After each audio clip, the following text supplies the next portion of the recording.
Have you ever wandered too far and found something you were never meant to see? That's exactly what happened when I took a wrong turn down a dark alley and found the lost bar, a place that shouldn't exist, filled with eerie silence, strange rules, and a bartender who seemed not entirely human. The moment I stepped inside, I knew something was off, but by the time I realized the danger, it was too late. The rules were clear. Never look at the clock. Never acknowledge the woman in red. And most importantly, never turn around if something taps your shoulder. I broke the rules, and now I don't know if I truly escaped or if something followed me. There's something about new beginnings that feels both exciting and unsettling. Just a few days ago, I moved to the city, eager to chase my ambitions. My old life wasn't bad, just predictable, too settled. I had spent years in a small town where everyone knew everyone else's business, but I was ready for change. When I got a job offer that promised bigger opportunities, I packed up and left, saying goodbye to the quiet but suffocating familiarity of home.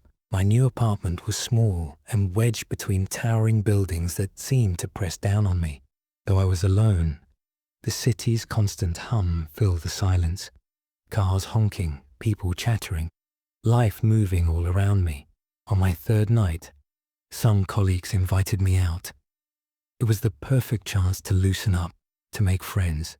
We wandered through the neon-lit streets, laughter filling the air.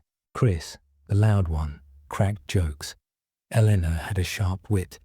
And Jason, the one I connected with most, seemed just as out of place as I felt. As we searched for a place to sit, I heard something. A low hum, a whisper, coming from a dark alley. My curiosity got the best of me. Without thinking, I stepped away from the group, peering into the shadows. The alley twisted and turned in impossible ways, leading me deeper and deeper until I realized I was lost. Just as panic started to set in, I spotted a flickering green sign above a door, a lost bar. It seemed hidden away from the world, a secret tucked between the city's veins. Intrigued, I stepped inside. The atmosphere was eerie yet comforting, like stepping into a forgotten time. Dim lights cast a warm glow over old wooden furniture, dusty chandeliers, and a jukebox playing a melody I couldn't quite place. Patrons sat in silence, eyes down, lost in their drinks. Something felt off. The bartender, an imposing man with graying hair, polished a glass without acknowledging me. I pulled out my phone to text Jason, but before I could dial, his deep voice cut through the quiet. "What do you think you're doing?" I hesitated. "Just calling my friends. Thought they might want to join me." His eyes darkened. "First rule, you can't seek out the bar. It only appears when you're lost. If you tell anyone to find it, they never will." I laughed nervously, brushing it off, and called Jason anyway. But when he picked up, his voice was confused. "Dude, there's nothing here. We're standing where you said, but there's no bar." A chill ran down my spine. I turned to the bartender, only to find his face shifting. His mouth stretched unnaturally wide, his eyes now dark voids. Patrons turned in unison, their empty gazes fixed on me. My phone buzzed, static crackling in my ear. Beneath the distortion, a voice whispered, "Second rule, never leave before midnight. If you try, you'll never find your way back." A cold dread settled over me. My heart pounded as I glanced at the clock, 10 p.m. But as I looked, the bartender's voice echoed again, more distorted, more menacing. "Third rule, never look at the clock." I had broken the rules, and now I would face the consequences. I glanced back at the bartender, my voice barely above a whisper. "What's the deal with the woman in the red dress?" His expression darkened. Leaning in, he spoke in a low, menacing tone. "Sometimes you might see a woman in a faded red dress sitting at the far end of the bar, pale skin, black eyes. No one else seems to notice her. But if you look at her directly, she will look back. She'll smile, stand up, walk toward you. If you speak to her, she will follow you. Everywhere. Even after you leave this place. She never stops. A chill crawled up my spine, my stomach twisting in fear. I sank back into my seat, my mind reeling. Desperate for something to ground me, I muttered, "Whiskey." On the rocks, the bartender gave a slight nod and slid the glass to me. The ice clinked softly. I took a sip, but the burn of the whiskey did little to calm the unease crawling beneath my skin. I tried to focus on anything else, but as I glanced at the mirror behind the bar, my breath hitched. His reflection, it wasn't right. The figure in the mirror was not the man standing before me. It twisted, contorted, stretching into something grotesque. Its grin widened, too wide. Its eyes, hollow voids, stared straight through me.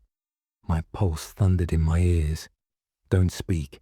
Tearing my gaze away, I gripped my glass, my hands trembling. I needed to move, to step away from the mirror. As I wandered a few steps from the bar, I heard a faint tapping. My eyes flicked toward the source.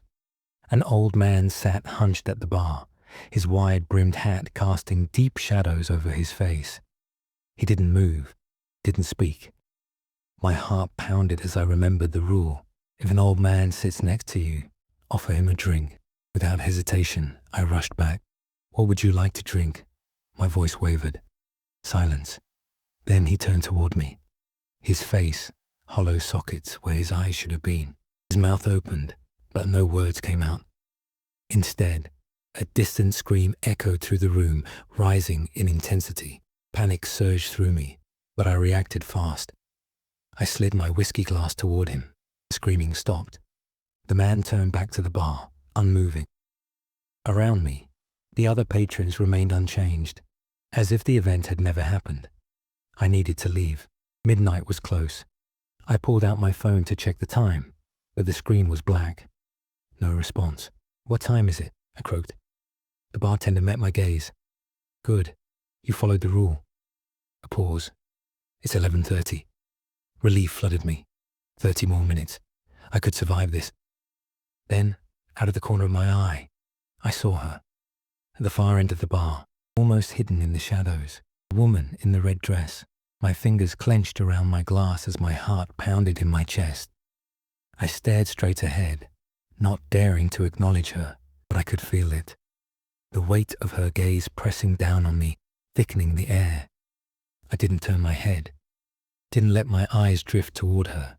The longer I sat there, the stronger the sensation became. A creeping presence, a slow, inevitable approach. I could feel her getting closer, and I couldn't do a thing about it. I didn't move. I barely breathed. A soft creak of wood echoed through the bar, faint but unmistakable. She had shifted in her seat. My heart pounded harder, every instinct screaming at me to flee. But I stayed still. Don't look. Don't acknowledge her. It's just a trick. Just the bar trying to break me. Then, a new sound. The gentle, rhythmic tapping of fingernails against wood. Slow, deliberate. Sound crawled up my spine like a spider skittering across my skin. The tapping grew louder, insistent, like she was daring me to turn my head. My fingers curled into fists, my knuckles white as I fought the overwhelming urge to glance her way. And then, silence. The weight of it was suffocating, pressing down on my chest.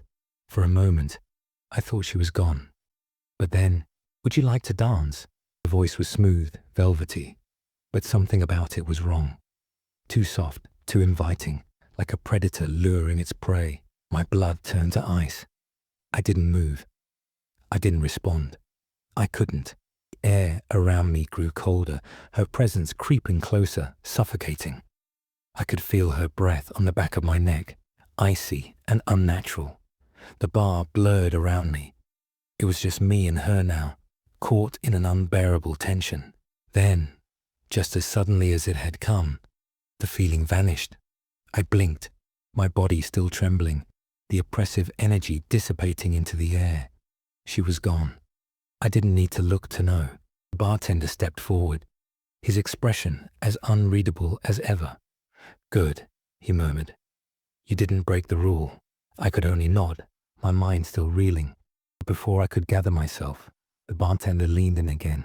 There's one more rule. His voice was barely a whisper. After midnight, the door cannot be opened from inside. A pit opened in my stomach. Just moments ago, I had felt relief. Now, it was gone, replaced with a dread so deep I could barely breathe. The bartender's words echoed in my head. If I tried to leave before midnight, I would never return to the life I knew. But was that life worth returning to? Tick-dot, tick-dot, tick-dot. Clock crept toward 12, each second dragging me closer to an impossible decision. Leave now and face the unknown, or stay and risk something worse. The bartender's voice was a distant memory now, his warnings pressing against my skull. And then, the clock chimed. Midnight. The bar fell into eerie stillness. And then, the door creaked open behind me. My heart stopped. If the entrance door opens on its own, don't look. But that door was my only way out. A cold draft slithered through the air, wrapping around me like icy fingers. Then, soft, deliberate footsteps. My breathing hitched. Something was behind me, watching, waiting. My legs trembled as I slid off my bar stool, my instincts screaming at me to run. But I couldn't afford to break another rule. A light tap on my shoulder. I clenched my fists. If someone taps your shoulder, don't turn around. The air thickened, pressing against my skin. A whisper drifted into my ear, barely audible, yet deafening. Stay. Words slithered through my mind like a snake. My knees nearly buckled, but I forced myself forward. One step, then another. A cold breath of something unnatural caressed my neck. Tapping came again, firmer this time. My hands trembled as I reached for the doorframe, desperate not to look, not to acknowledge whatever loomed behind me. I took one last step and crossed the threshold. Silence. The icy grip vanished. The suffocating weight lifted. I stumbled into the alley, gasping for breath. When I turned back, nothing. No door, no green light, just darkness. The bar was gone, as if it had never existed. Shaking, I pulled out my phone. It flickered to life. 5 a.m. It was over. I exhaled, my breath shaky in the cold morning air. But as I stepped away, I couldn't shake the feeling that someone was still watching. I glanced back one last time at the empty alley, then turned and walked into the night. I didn't look back again. I had escaped. If you found a hidden bar that only appears when you're lost, would you go inside? And what rule do you think is the most terrifying? Let me know in the comments below. Don't forget to like this video and subscribe to Creepy Hive for more chilling stories.